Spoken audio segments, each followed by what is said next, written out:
Di tengah perang yang belum berkesudahan melawan Rusia, Ukraina sedikitnya bisa bernapas lega. Menteri Luar Negeri Amerika Serikat Antony Blinken Selasa 14 Mei 2024 mengunjungi Kiev selepas Kongres AS menyepakati paket bantuan $61 miliar AS untuk Ukraina beberapa pekan sebelumnya. Hal ini menjadi gelombang baru bantuan militer Amerika Serikat untuk Ukraina menghadapi pendudukan Rusia. Dalam pidatonya di Kiev, Blinken pun menyatakan jika Ukraina tidak sendiri. We're meeting at a critical moment. Putin is ramping up yet another offensive against Ukraine in Kharkiv and across the east, sending wave after wave of Russian soldiers, Iranian drones, North Korean artillery, and tanks, missiles, and fighter jets built with machines and parts supplied by China.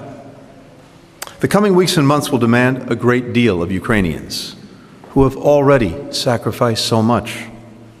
But I have come to Ukraine with a message. You are not alone. The United States has been by your side from day one.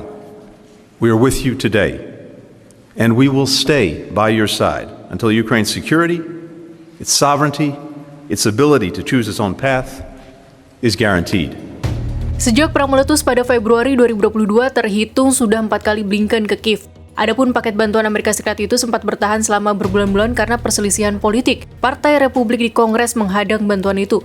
Bantuan persenjataan Amerika Serikat untuk Ukraina itu antara lain rudal ATACMS dan artileri pertahanan udara. Tak mau kalah dengan Ukraina, Amerika Serikat, Presiden Rusia Vladimir Putin akan ke Cina untuk minta bantuan kepada Presiden Cina Xi Jinping. Putin berencana melawat ke Cina pada 16 hingga 17 Mei. Pertemuan itu diduga menjadi bagian dari upaya Putin mendapatkan dukungan lebih besar dari Cina untuk perang di Ukraina. Rusia pun tanpa ragu menyebut jika Moskwa Beijing adalah duo penyimbang dunia. Дуэт Москвы и Пекина играет важнейшую, уравновешивающую, балансирующую роль в мировых делах, и уверен, что предстоящий визит президента России в Китайскую Народную Республику укрепит эту нашу совместную работу. Selain Xi, Putin juga akan bertemu dengan Perdana Menteri Cina, Li Qiang. Keduanya bakal membahas perdagangan dan kerjasama ekonomi. Putin beralih ke Cina setelah Amerika Serikat dan sekutunya mencoba mengisolasi dan menjatuhkan sanksi kepada Rusia sebagai bentuk hukuman atas perang di Ukraina. Selama ini Rusia menjadi pemasok minyak mentah utama Cina. Pengiriman minyak Rusia ke Cina melonjak hingga 24% pada 2023. Padahal di saat bersamaan mereka mendapat sanksi dari Barat. Menurut data Bea Cukai Cina, volume perdagangan Cina-Rusia mencapai rekor sebesar $240,1 miliar AS pada 2023. Jumlah ini naik 26,3% dibandingkan periode 2022.